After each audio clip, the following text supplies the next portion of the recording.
Chapter 20 The Corcoran Family. And on the morrow, oh, what a heap of money there was for the poor brakeman's family! $412! For a good many people had fairly insisted on paying twice the amount for their tickets, and a good many more had paid when they couldn't take tickets at all, going out of town, or for some other good reason. And one old lady, a great friend of the family, sent for Polly Pepper the week before, and when Polly appeared before the big lounge, for Mrs. Sterling was lifted from her bed to lie under the sofa blankets all day, she said, "Now, my dear, I want to take some tickets for that affair of yours. Gibbons, get my check book." So Gibbons, the maid, brought the check book, and drew up the little stand, with the writing case upon it close to the lounge, and Mrs. Sterling did a bit of writing, and presently she held out a long green slip of paper. "Oh!" cried Polly in huge delight. "I've never had one for my very own self before." There it was, Polly Pepper, running clear across its face. And oh, with wide eyes, when she saw the amount, $25!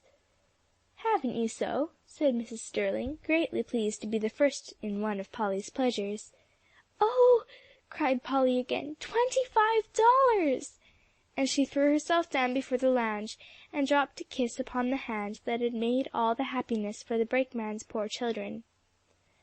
"Well, now, Polly, tell me about it," said Mrs. Sterling, with a glow at her heart warm enough to brighten many a long invalid day. "Gibbons, get a cricket for Miss Mary." "Oh, may I sit here?"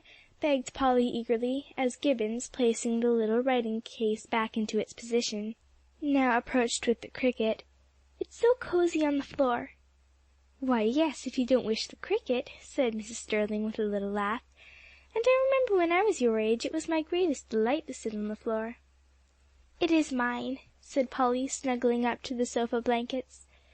Mrs. Sterling put out her thin hand and took Polly's rosy palm. "Now begin, dear," she said, with an air of content, and looking down into the bright face.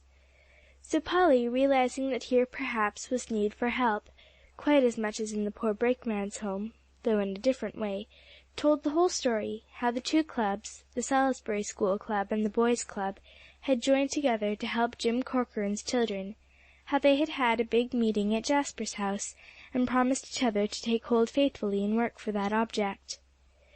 "We were going to have a little play," observed Polly a bit sorrowfully, "but it was thought best not, so it will be recitations and music." "Those will be very nice, I'm quite sure, Polly," said Mrs. Sterling. "How I should love to hear some of them." It was her turn to look sad now. "Why," Polly sat up quite straight now, and her cheeks turned rosy. "What is it, my child?" asked Mrs. Sterling.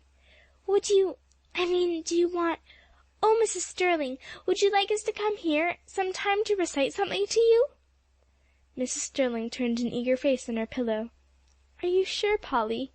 a light coming into her tired eyes. "But you young people would be willing to come to entertain a dull, sick old woman?" "Oh, I'm sure they would," cried Polly, "if you would like it, dear Miss Sterling." "Like it?" Mrs. Sterling turned her thin face to the wall for a moment. When she looked again at Polly, there were tears trickling down the wasted cheeks. "Polly, you don't know," she said brokenly, "how I just long to hear young voices here in this dreary old house. To lie here day after day, child." "Oh!" cried Polly suddenly, "it must be so very dreadful, Mrs. Sterling." "Well, don't let's speak of that," said Mrs. Sterling, breaking off quickly her train of thought.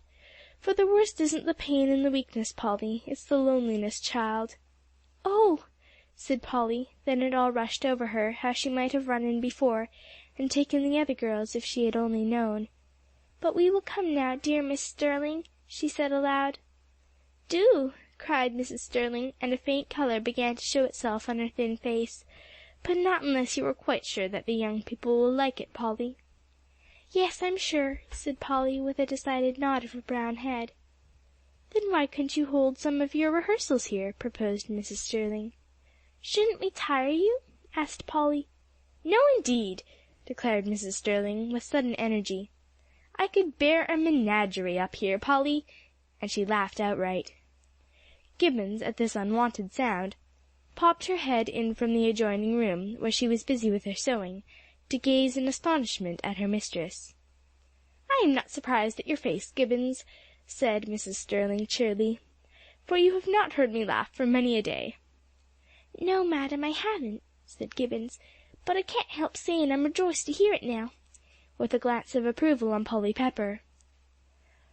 "So, Polly, you see there's no danger of your bringing me any fatigue, and I should be only too happy to see you at your next rehearsal." "We can come, I'm almost sure," said Polly, "those of us who want to rehearse at all. Some of us, you see, are quite sure of our pieces. Pickering Dodge is, for one; he spoke at his last school exhibition. But I'll tell the others. Oh, thank you for asking us, Mrs. Sterling." "Thank you for giving your time, dear, to a dull old woman," said Mrs. Sterling. "Oh, must you go?" She clung to her hand. "I suppose you ought, child." "Yes," said Polly, "I really ought to go, Mrs. Sterling. And you're not dull, one single bit, and I like you very much," she added, as simply as Phronsie would have said it. "Kiss me good bye, Polly," said Mrs. Sterling. So Polly laid her fresh young cheek against the poor tired wasted one, hopped into her jacket, and was off on happy feet. And the others said "yes" when they saw Polly's enthusiasm over the plan of holding a rehearsal at Mrs. Sterling's, and Jasper proposed, "Why couldn't we repeat the whole thing after our grand performance, for her sometime?"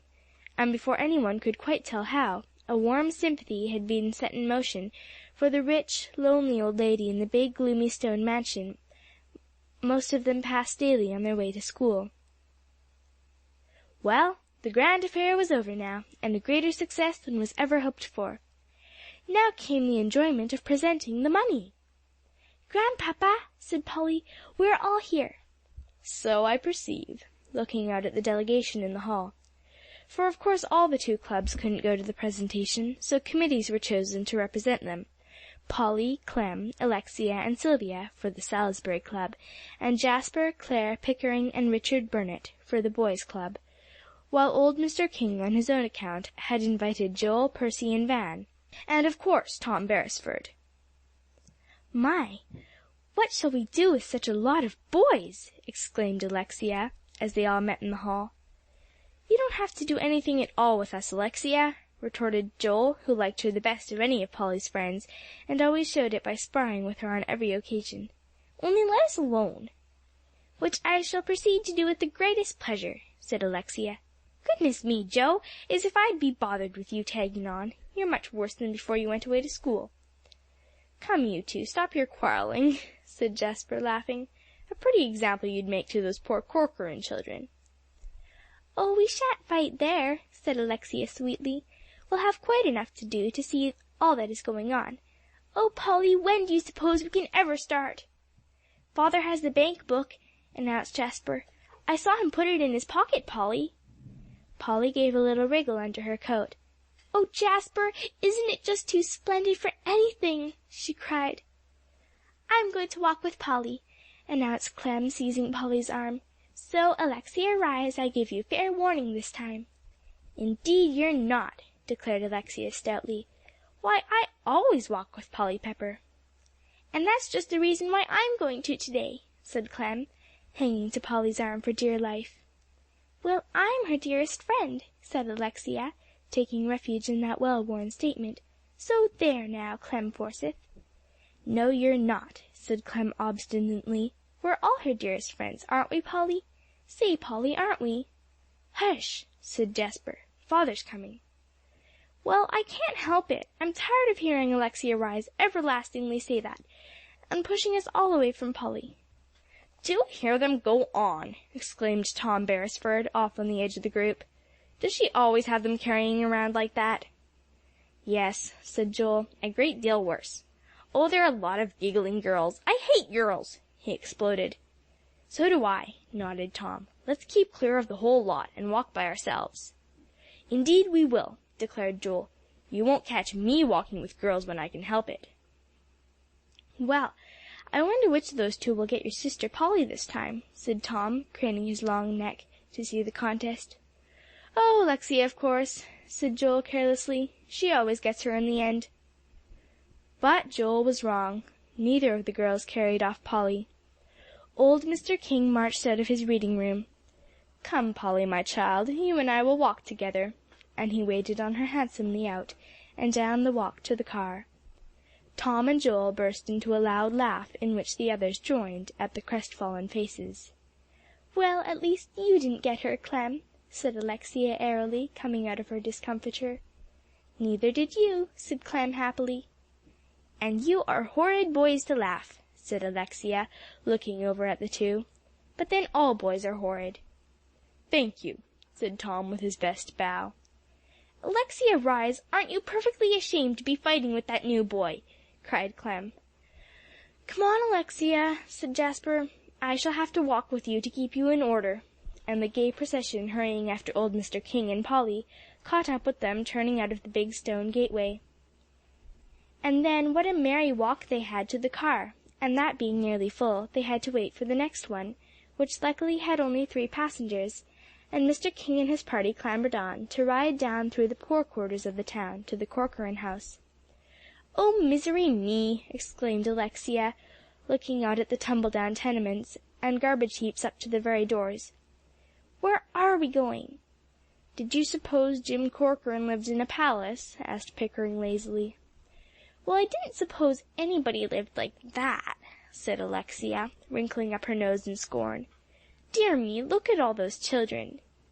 "Interesting, aren't they?" said Pickering, with a pang for the swarm of ragged, dirty little creatures, but not showing it in the least on his impassive face.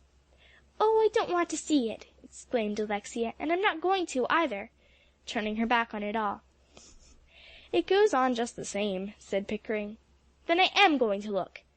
Alexia whirled around again, and gazed up and down the ugly thoroughfare, taking it all in. "Ugh, how can you!" exclaimed Sylvia Horne, in disgust. "I think it's very disagreeable to even know that such people live." "Perhaps 'twould be better to kill them off," said Tom Beresford bluntly. "Ugh, you dreadful boy!" cried Clem Forsythe.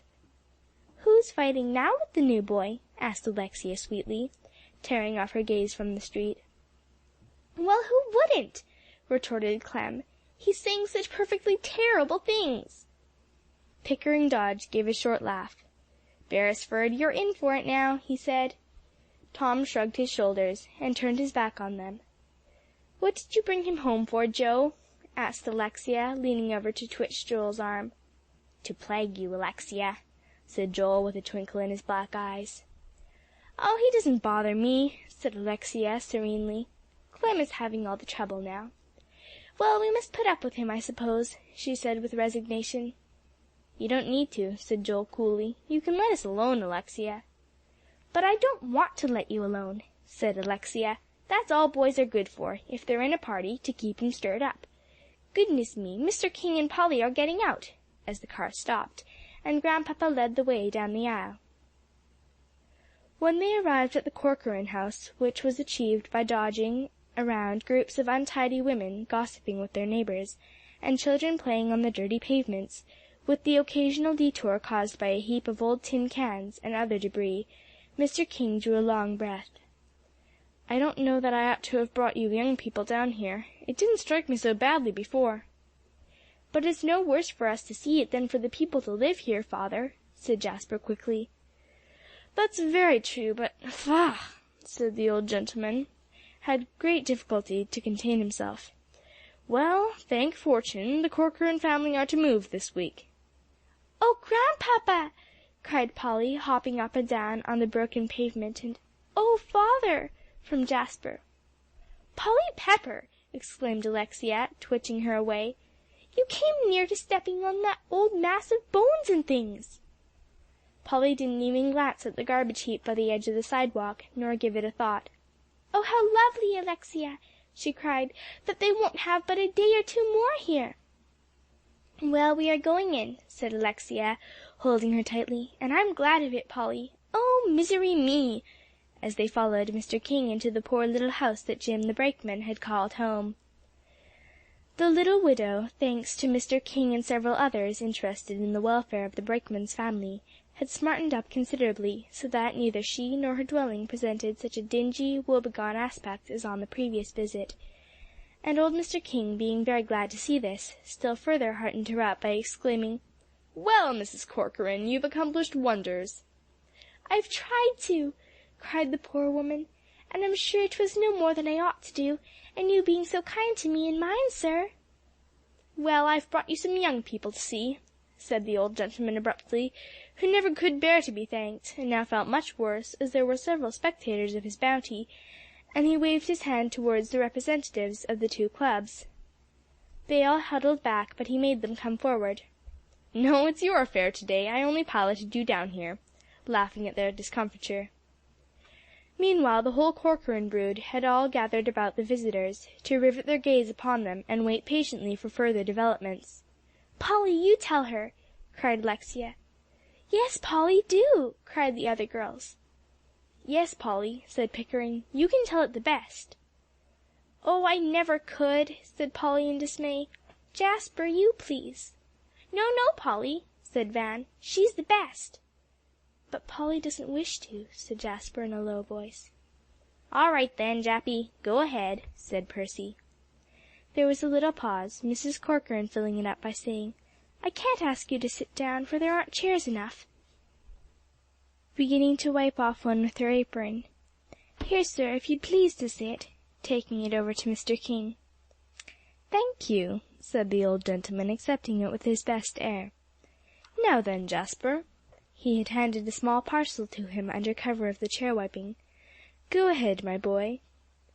So Jasper, seeing that there was no help for it, but that he was ready to be the spokesman, plunged in quite bravely. "Mrs. Corcoran, some of us girls and boys, we belong to two clubs, you know," waving his hand over to the representatives, "wanted to show your boys and girls that we were grateful to their father for being so good and kind to the passengers that night of the accident." Here the little widow put the corner of her apron up to her eye, so Jasper hurried on. "And we wanted to help them get an education, and so we had a little entertainment and sold the tickets, and here is our gift," Jasper ended desperately, thrusting the package out. "Take it, Arethusa," was all Mrs. Corcoran could say, "and may the Lord bless you all." Then she put the apron over her head and sobbed aloud. "Bless me!" exclaimed old Mr. King, fumbling for his handkerchief. "Don't, my good woman, I beg of you." "And oh, I do hope you'll learn to play on the piano," breathed Polly, as Arethusa took the package from Jasper and slid it back to lay in her mother's hand. "Oh me, I'm going to cry!" exclaimed Alexia, backing off toward the door. "If you do, I'll throw you out," said Joel savagely. "Well, I shall. I feel so sniffly and queer. Oh, Joel, what shall I do? I shall be disgraced for life if I cry here." "Hang on to me," said Joel stoutly, thrusting out his sturdy arm. So Alexia hung on to it and managed to get along very well. And one of the children, the littlest one next to the baby, created a diversion by bringing up a mangy cat, and laying it on Mr. King's knees. This saved the situation as far as crying went, and brought safely away those who were perilously near the brink of tears. "Oh dear me!" exclaimed Polly, starting forward, knowing how Grandpapa detested cats. But Jasper was before her. "Let me take it, father," and he dexterously brought it off. "Give it to me," said Polly. "Oh, what is its name?" The little thing who seemed to own the cat toddled over, well pleased, and stuck his finger in his mouth, which was the extent to which he could go in conversation. But the other children, finding the ice now broken, all came up at this point to gather around Polly and the cat. "It's lucky enough that Phronsie isn't here," said Jasper in a low voice, "for she would never want to leave that cat." "Just see Polly Pepper!" exclaimed Alexia, with a grimace. "Why doesn't she stop that dirty old cat?" "Because she ought not to," howled Joel sturdily. Then he rushed over to Polly, and although he had small love for cats in general, this particular one, being extremely ill-favoured and lean, met with his favour. He stroked her poor back. Arethusa drew near and gazed into Polly's face, seeing which, the cat was safely transferred to Joel, and Polly turned around to the girl. "Oh, do you want to learn to play on the piano?" asked Polly breathlessly, under cover of the noise going on, for all the other members of the two clubs now took a hand in it. Even Percy unbent enough to interview one of the Corcoran boys. "Yes, I do," said Arethusa, clasping her small red hands tightly. Her eyes widened, and her little thin face, which wasn't a bit pretty, lightened up now in a way that Polly thought was perfectly beautiful. "Well, I did when I was a little girl like you." Polly bent her rosy face very close to Arethusa's. "Oh, dreadfully, and I used to drum on the table to make believe I could play." "So did I," cried Arethusa, creeping up close to Polly's neck, "and the boys laugh at me, but I keep doing it." "And now, Arethusa, you are really going to learn to play on the piano." Polly thrilled all over at the announcement, just as she had done when told that she was to take music lessons. "Not a really and truly piano!" exclaimed Arethusa, lost in amazement. "Yes, a really and truly piano," declared Polly positively. "Just think, Arethusa, you can give music lessons and help take care of your mother." And just then Grandpapa, who had been talking to Mrs. Corcoran, was saying, "Well, well, it's time to be going, young people." And Joel put the cat down, then immediately ran between his legs, tripping him up as he turned, thereby making everybody laugh, and so the exit was made merrily. "Wasn't that fun?" cried Alexia, dancing off down the broken pavement. "Oh, I forgot, I'm going to walk home with Polly," and she flew back. "You take yourself away," cried old Mr. King with a laugh. "I'm to have Polly myself on this expedition." "Well, at any rate, Clem, you haven't, Polly," announced Alexia, as before, running up to her. "Neither have you," retorted Clem in the same way. "So we'll walk together," said Alexia, coolly possessing herself of Clem's arm. "Those two boys can walk with each other. They're just dying to." "How do you know I want to walk with you?" asked Clem abruptly. "Oh, but you do, you sweet thing. Come on!" and Alexia dragged her off at a smart pace. "Grandpapa!" cried Polly, hopping up and down by his side, too happy to keep still, while she clung to his hand just as Phronsie would have done. "You are going to have the piano put into the house the very first thing after it is cleaned and ready. The very first thing?" She peered around into his face anxiously. "The very first thing," declared the old gentleman. "Take my word for it, Polly, there shan't another article get in before it." "Oh, Grandpapa!" Polly wished she could go dancing off into the middle of the thoroughfare for a regular spin. "Take care, Polly," laughed old Mr. King, successfully steering her clear of an ash barrel. "This isn't the best dancing place imaginable." "Oh, I beg your pardon, Grandpapa," said Polly, trying to sober down. "I didn't mean to, but oh, isn't it perfectly beautiful that Arethusa is going to take music lessons?" "It is indeed," said Grandpapa, with a keen glance down at her flushed face. "And it really does seem to be an assured fact, for Miss Brown is engaged to begin as soon as the family move into their new home." "Oh, oh!" Polly could get no further. Jasper, ahead with Pickering Dodge, looked back longingly. "Oh, I do wish, Grandpapa," said Polly, "that Jasper could walk home with us." "So do I, Polly," said the old gentleman. "But you see he can't, for then I should have the whole bunch of those chattering creatures around me," and he laughed grimly. "You must tell him all about what we were talking of, as soon as you get home." "Yes, I will," declared Polly, "the very first thing. Now, Grandpapa, please go on." "Well, I had told Mrs. Corcoran all about the new house, you know, Polly, before." "Yes, I know, Grandpapa," said Polly, with a happy little wriggle. "And so to day I explained about the bank book, told her where the money was deposited, and showed her how to use it. By the way, Polly, Jasper made a good speech now, didn't he?" The old gentleman broke off, and fairly glowed with pride. "Oh, didn't he?" cried Polly in a burst. "I thought it was too splendid for anything. And he didn't know in the least that he had to do it. He thought you were going to give the bank book, Grandpapa." "I know it," chuckled Mr. King. "Well, now, Polly, I thought I'd try my boy without warning. Because, you see, that shows what stuff a person is made of to respond at such a time, and he's all right, Jasper is. He came up to the demand nicely." "It was perfectly elegant," cried Polly, with glowing cheeks. "And those two boys, the largest ones, are to begin in the other public school next week," continued the old gentleman. "Everything begins next week, doesn't it, Grandpapa?" cried Polly. "It seems so," said Mr. King with a laugh. "Well, Polly, here we are at our car." And having the good luck to find it nearly empty, the whole party hopped on, and began the ride back again. "Now," said Jasper, when they had reached home, "for some comfort," and he drew off Polly into a quiet corner in the library. "Let's have the whole, Polly. You said you'd tell me what you and Father were talking of all the way home." "And so I will," cried Polly, too elated to begin at the right end. "Well, Jasper, you must know that Arethusa's piano is actually engaged." "It is!" exclaimed Jasper. "Hurrah!" "Yes," said Polly with shining eyes, "and it's going into the new home the very first thing. Grandpapa promised me that." "Isn't Father good?" cried Jasper, a whole world of affection in his dark eyes. "Good?" repeated Polly. "He's as good can be, Jasper King." "Well, what else?" cried Jasper. "And the boys, the two biggest ones, are going into the other public school, the one nearest their new home, you know." "Yes, I see," said Jasper. "That's fine. That will bring them in with better boys."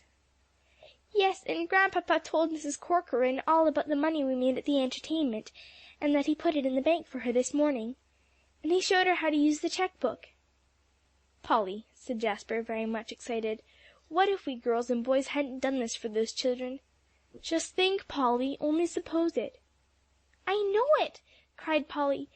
"Oh, Jasper," drawing a long breath. "But then, you see, we did do it." "Yes," said Jasper, bursting into a laugh, "we surely did, Polly." Chapter 21.